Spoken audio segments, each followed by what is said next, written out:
குருவில்லாத காரியம் சிறப்பாக இருக்காது. நம்ம என்னதான் கடவுளுடைய ஆசீர்வாதம் முழுமையா நமக்கு எல்லாருக்கும் கிடைச்சாலும் ஒரு குரு வழி நடத்துற மாதிரி வேற யாராலையும் வழி நடத்த முடியாது. ஒரு குரு இருந்தார், நமக்கு ஒரு குரு சொல்றார் அப்படின்னா ரொம்ப அக்கறையா, அப்பா அம்மாவை விடவா குரு அக்கறையா சொல்லுவாருன்னு கேட்கலாம். அப்பா அம்மா தன் குழந்தை கெட்டு போயிடக்கூடாதுன்னு செல்லமா பல்லுல பூச்சி வரும் அப்படின்னு தெரிஞ்சு கூட இந்த சாக்லேட் வாங்கி கொடுப்பா. இவாதான் அப்பா அம்மா. குழந்தை மனசுல சஞ்சலம் ஏற்படணும்னு தெரிஞ்சு கூட செல்போனை கொடுத்துன்னு போவா. இந்த காலத்துக்கு உகந்த மாதிரி சொல்லணும்னா அதான் உண்மை. அவாதான் அப்பா அம்மா.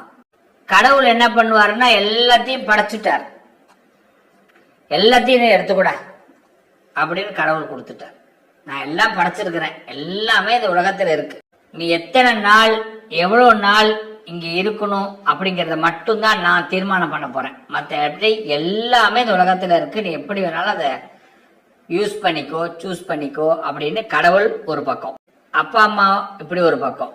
இப்ப இந்த குரு தான் என்ன பண்றாருன்னா, நீ சாக்லேட் சாப்பிடாத, உனக்கு சாக்லேட் வேண்டாம், இந்த நேரத்துல மட்டும் சாப்பிடு, இந்த நேரத்துல செல்போன் யூஸ் பண்ணு, இந்த ஆப் யூஸ் பண்ணு, இந்த நேரத்துல யூஸ் பண்ணாத அப்படின்னு வழிகாட்டுவார். அப்ப குரு வேணும். அப்படிப்பட்ட குருவை எல்லாருக்கும் குரு கிடைக்கிறாளா அப்படின்னா கண்டிப்பா குரு கிடைப்பாங்க எல்லாருக்கும். இந்த பிரபஞ்ச சக்தி என்ன பண்ணும்னா, நம்ம நினைக்கிறத நம்மளால டைரக்டா ஒரு விஷயத்தை செயல்படுத்த முடியாது. அப்ப ஒரு யாரோ ஒருத்தவங்க நமக்கு பாலமாக இருப்பாங்க. யார் அந்த பாலமாக இருக்கிறாங்க இத முதல்ல தெரிஞ்சுக்கணும். நம்ம எடுத்த உடனே சில பாலங்களை பார்த்த உடனே பயந்துருவோம். இதை எப்படி கிராஸ் பண்றது அப்படின்னு. கிராஸ் பண்ண ஈஸியா கடந்திருப்போம். ஆனா முதல்ல அந்த பாலத்தை பார்த்து பயந்துருப்போம். சோ இப்ப நம்ம லைஃப்ல நமக்கு ஏதாவது ஒரு இன்டிமேஷன் கிடைச்சி நம்ம ஒரு வாழ்க்கையில முன்னேறணும்னு உள்ள போகும்போது ஒரு குரு கண்டிப்பா ஹெல்ப் பண்ணுவார். ஆனா குருவை பார்த்தோன்னு முதல்ல பயப்படுவோம். குருவாகவே முதல்ல ஏத்துக்கொள்ளக்கூடிய மனசே வராது. இப்போ என்ன ஒருத்தர் குருவா ஏத்துக்கிறார் அப்படின்னா முதல்ல என் மேல அவருக்கு நம்பிக்கை வராது.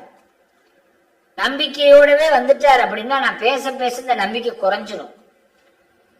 திரும்பவும் அவர் பேசணும், திரும்பவும் பேசணும். அப்பதான் நான் என் மேல அவருக்கு நம்பிக்கை வரும். அப்பதான் அவர் குருவா என்னை ஏத்துக்க முடியும். சில பேர் சொல்லுவா, இவர்கிட்ட போய் ஏன் இவரை குருவா ஏத்துன்னு சில பேர் விமர்சிப்பா. விமர்சனங்கள் ஒரு பக்கம் வரும், அதையெல்லாம் தூக்கி எறியணும். எல்லாரும் அந்த விமர்சனத்தை கேட்டுக்கணும். நம்ம கிட்ட அவர் எப்படி நடந்துக்கிறார் அவ்வளவுதான், நமக்கு ஏத்த மாதிரி நடந்துக்கிறார், கரெக்ட். அப்ப இவர் தான் குரு. இததான் கடவுள் விரும்புகிறார். கடவுள் என்ன செய்யறாருன்னா உனக்கு குருவை கொடுக்கிறார். அந்த குரு மூலமாக நீ எதையும் இந்த உலகத்தில் அடையலாம். இந்த உலகத்துல ஒரு குரு இருந்தா அந்த குரு மூலமாக நீ எதையும் அடையலாம். அந்த நம்பிக்கையை குரு கொடுப்பார். இந்த குரு வக்கர பயிற்சி என் உறவுகளுக்கு நம்பிக்கையை கொடுக்க போகுது. அந்த நம்பிக்கையின் மூலமாக நீங்க நினைக்கிற ஒரு உண்மையான விஷயம் உங்க உலகத்தில் உங்க வாழ்க்கையில் நடக்க போகுது. இந்த அரிய சந்தர்ப்பம் மிஸ் பண்ணாதீங்க. 18/11/2025 அதாவது நவம்பர் மாதம் 18ஆம் தேதி முதல், அதாவது கார்த்திகை 2ஆம் தேதி முதல் 17/3/2026 பங்குனி மாதம் 3ஆம் தேதி வரை நம்ம வாழ்க்கையில இப்படி நடக்குமா அப்படின்னு நாம் எதிர்பார்க்காத அளவுக்கு ஒரு நல்ல திருப்பத்தை குரு பகவான் கொடுக்க போறார். இது நிதர்சனமான உண்மை. வாங்க இப்ப ஒவ்வொரு ராசியை பத்தியும் பேச போறோம். ஒவ்வொரு ராசிக்கும் எப்படி கொடுக்க போறார் அப்படிங்கிறத பத்தியும் நான் விளக்கி சொல்ல போறேன். பயன்படுத்திக்கங்க இந்த பதிவை. என் உறவுகளே, இந்த பதிவையோட நோக்கம் ஒரு நல்ல குரு உங்களுக்கு கிடைச்சிருக்காருங்கிற நம்பிக்கையோடு இந்த பதிவை பாருங்க. நிச்சயமாக மார்ச் மாதம் 17ஆம் தேதிக்குள், பங்குனி 3ஆம் தேதிக்குள் நம்ம வாழ்க்கையில் சில அதிசயங்கள் நடக்கிறதும் சில அற்புதங்கள் நடக்கிறதையும் நம்ம வாழ்க்கையுடைய இந்த வளர்ச்சியையும் உங்களால் பார்க்க முடியும். நோக்கம் நிறைவேறும், நல்லது நடக்கும். கடமையில் கண்ணாக இருக்கக்கூடிய மேஷராசி அன்பர்கள், அஸ்வினி நட்சத்திரம், பரணி நட்சத்திரம், கிருத்திகை 1ஆம் பாதத்தில் பிறந்த என் அன்பு உறவுகளான மேஷம். இடைஞ்சல்கள், இடர்பாடுகள் இவையெல்லாம் இந்த நேரத்தில் ஒரு குருவால் மாற்றப்பட போகுது. நம்ம ஏதாவது ஒரு இடைஞ்சல்ல மாட்டிக்கிட்டு இருக்கிறோம், ஒரு இடர்பாடுல சிக்கிக்கிட்டு இருக்கிறோம். இதை எப்படி சுவாமி நான் வெளியில வரப்போறேன்னே எனக்கு தெரியல அப்படின்னு நினைக்கக்கூடிய மேஷத்திற்கு இந்த குரு பகவான் வக்ரகதி அடைகிறார். 18 நவம்பர் 2025 உங்களுடைய ஜாதகப்படி மேஷ ராசிக்கு வக்ரகதி அடைகிறதுனால நிர்பந்தமாக சில நல்லது நடக்க போகுது. நிர்பந்தம் கொடுக்கணும். அப்ப இந்த இடைஞ்சல்கள் விலகணும். ஏதாவது தப்பா நான் ஷேர்ல பணத்தை போட்டுட்டேன், ட்ரேடிங்ல பணத்தை போட்டுட்டேன், எனக்கு லாஸ் ஆகிற மாதிரி ஆயிடுத்து அப்படின்னு யாராவது நினைச்சீங்கன்னா டோன்ட் ஃபீல். கண்டிப்பா லாஸ் ஆகாது. அது மாதிரி தப்பா ஒரு பூமியை வாங்கிட்டேன், இடத்த வாங்கிட்டேன், நான் இருந்த காசை கோல்டுல போட்டுட்டேன், டக்குன்னு தங்கம் விலை சரிந்து கொண்டு வருகிறது அப்படின்னு திங்க் பண்ணீங்கன்னா டோன்ட் ஃபீல். இதோடைய அற்புதம் தான் இந்த பங்குனி 3க்குள்ள நீங்க நடந்த விஷயத்திற்கு நல்லது நடக்க போகுது. இதையும் இந்த குரு உங்களுக்கு சொல்கிறேன், ஞாபகம் வச்சுக்கோங்க. இதுதான் நம்ம எடுத்துக்கிறோம். நம்ம லைஃப்ல நமக்கு நடந்த விஷயம் நன்மையை கொடுக்குது. அப்ப ஏதாவது ஒரு விஷயத்துல சிக்கிட்டோம் அப்படின்னு, ஒரு நட்பு, ஒரு அன்புல சிக்கிட்டோம் சார், இந்த அன்பு எனக்கு இவ்வளவு தூரம் நான் உள்ள போகவேன்னு எதிர்பார்க்கவே இல்லை அப்படின்னா இந்த அன்பினால் வரக்கூடிய நன்மையும் நல்லதாக இருக்க போகுது. மிகப்பெரிய ஒரு உதவியே இந்த அன்பு தரப்போகுது. நம்ம சிக்கல இந்த குரு வக்கரம் அடைகிறதுனால கெட்டது நன்மையாக மாறப்போகுது. ஒருத்தன் கெட்டது பண்றதுக்கு வந்திருக்கிறான், மேஷத்தை அழிக்கணும்னே ஒருத்தன் வந்திருக்கிறான், இடைஞ்சல் கொடுக்கறான், பக்கத்து வீட்டுக்காரன் பெரிய பிரச்சனையா இருக்கிறான், நம்ம முன்னேறக்கூடாதுன்னு நினைக்கிறான், நம்ம பிசினஸ்ல ஒருத்தன் உங்களை வீழ்த்தணும்னு நினைக்கிறான். இப்ப இந்த குரு வக்ரமாய் இருக்கிறதுனால அவனுக்கு ஒரு எண்ணம் என்ன ஆகும் அப்படின்னா, இவன் வீழ்ந்துட்டான் அவன் நினைப்பான். இதுதான் நம்மளுடைய லைஃப். இந்த குரு வக்ரமாகிறதுனால என்ன ஆகுது, அவனுடைய திங்கிங்ல நாம ஏதோ இழந்துட்டோம், வீழ்ந்துட்டோம், கெட்டு போயிட்டான் அப்படின்னு எதிராளி இப்ப திங்க் பண்ணுவான். இங்க ஆனா ஒண்ணுமே நடக்கல. அப்ப அவன் என்ன பண்றான், அவன் சைலண்ட் ஆக போறான்.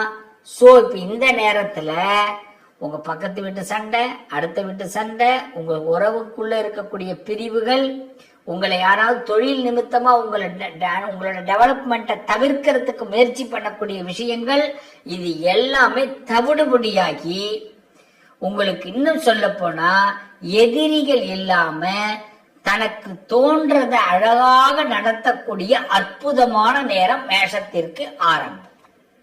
நீங்க நினைக்காத இப்ப நடத்தலாம். இதுக்கு முன்னாடி கொஞ்சம் பயந்துருக்கலாம், எப்படி ஆயிருமோ, இவன் நமக்கு பிரச்சனை கொடுத்துருவானோ, நம்ம பிசினஸ்ல இவனால கொஞ்சம் இடைஞ்சல் வந்துருமா, வேலை பார்க்குற இடத்துல இவங்களால ஒரு தொந்தரவு ஏற்பட்டுருமா,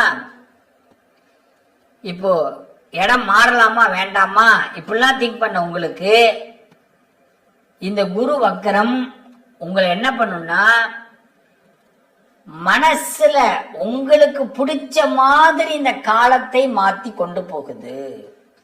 அப்ப என்ன பண்ண போறோம்? கடவுள் உங்க பக்கம் மிகப்பெரிய கிஃப்ட கொடுக்கிறார். கிருஷ்ண பரமாத்மா, சிவ பரமாத்மா. இந்த சிவபெருமானும் கிருஷ்ண பகவானும் உங்களுக்கு மிகப்பெரிய நன்மைகளை கொடுக்கிறார்கள்.